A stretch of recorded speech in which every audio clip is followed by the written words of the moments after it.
Salut à tous, c'est Cédric du Fun Channel, j'espère que vous allez bien. Je fais une review de Venom, un petit peu en retard, je le précise tout le temps parce que j'ai l'impression que quand je fais une review d'un film qui est sorti ça fait plus qu'une semaine, j'ai manqué le momentum. Mais ceci étant dit, je voulais quand même donner mon opinion sur le film Venom. Donc Venom a été réalisé par un certain Ruben Fleischer, si je ne me trompe pas. Donc c'est, pour votre information, le gars qui a réalisé Zombieland. Ouais. Donc tout ça pour dire que j'ai aimé le film. Donc je suis pas le premier à dire ça, mais les critiques de 30% sur Rotten Tomatoes, je les comprends pas. Sincèrement, je pense que 30% c'est exagéré, c'est pas si mauvais. Par contre, c'est loin d'être un chef-d'œuvre. Je trouve que c'est un bon divertissement. Écoutez, je vais rien réinventer. Si vous avez déjà écouté des critiques de Venom, vous allez déjà avoir entendu à peu près tout ce que je vais dire en ce moment. Donc je vais pas m'attarder, mais en gros, c'est vrai que la chimie entre Tom Hardy, donc le personnage Eddie Brock, et Venom est vraiment intéressante. C'est le fun d'entendre les combats verbaux qui se donnent entre eux. Donc j'ai trouvé ça cool. J'ai trouvé que c'était un petit peu long avant qu'on voit vraiment au complet Venom. Donc la symbiote au complet. Ça, un petit peu plus décevant. L'action quand elle est là est intéressante.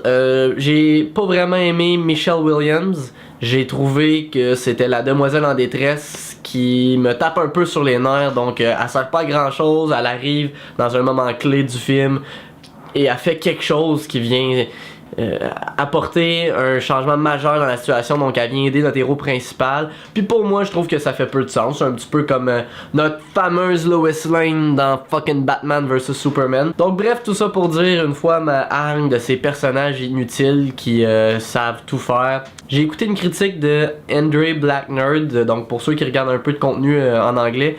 C'est un américain geek qui fait bien des critiques sur des films. Et je suis un peu d'accord avec lui.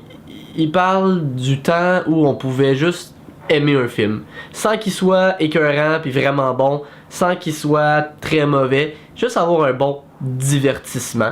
Avant qu'il y ait des clowns comme moi à la caméra qui donnent leur opinion sur des films, à l'époque, avant internet ou avant qu'internet soit aussi grand avec le contenu vidéo qu'aujourd'hui, on devait se rendre au cinéma pour voir si le film était bon. Puis j'ai l'impression qu'on apprécie un petit peu plus souvent les films. Donc oui, il y a beaucoup de lacunes.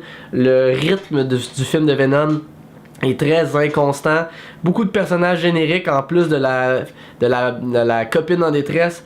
On a le méchant qui est pour moi zéro charismatique, qui sert à rien, c'est un gros méchant générique. Je suis le méchant, j'ai des ambitions de vouloir changer le monde. Comme je disais avec mon ami avec qui je suis allé voir le film, c'est pas parce que tu me dis tes motivations dans le film que je les comprends. Donc le méchant nous le dit, ses motivations, il nous dit pourquoi il fait ça. Mais c'est ça, c'est juste voici une scène, je t'explique pourquoi je fais ça, fin, on passe à la prochaine scène. J'aime mieux les films où l'écriture du scénario est amenée de façon à ce que on comprend de où le personnage vient, puis on comprend de où il s'en va, parce qu'on voit ce qu'il a vécu, puis on comprend ses sentiments, plutôt que de me vomir un petit peu les raisons pourquoi tu fais ça, puis merci, bonsoir. Donc, méchant vraiment pas intéressant. J'ai trouvé que la fin était très précipitée, peu intéressante, mais ceci étant dit, c'est un bon divertissement pour l'humour qui est là à l'occasion. C'est un bon divertissement pour les scènes d'action. Donc plusieurs choses qui ensemble font que c'est un film correct. En fait, c'est comme ça que je le résumerais.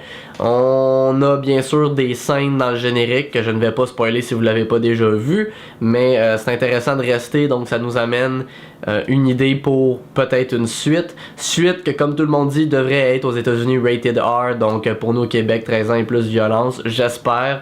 Alors c'est tout, on verra ce que ça donne. Dites-moi ce que vous avez pensé du film Venom dans les commentaires. Est-ce que vous avez aimé ça? Est-ce que vous êtes d'accord avec le 30%? Pensez-vous que les critiques parfois exagèrent parce qu'on s'attend trop souvent à avoir juste des chefs-d'œuvre? Quand c'est pas des chefs-d'œuvre, c'est vraiment mauvais. Pensez-vous que des fois il existe des films juste dans le milieu qui peuvent être corrects à regarder un dimanche après-midi pour se divertir? Laissez-moi savoir ce que vous en pensez. Laissez un petit pouce levé si vous avez aimé la review, parce qu'il y a plus de reviews de films et d'émissions qui s'en viennent. Alors si c'est pas déjà fait également, abonnez-vous au French Channel, et sur ce je vous dis à la prochaine fois.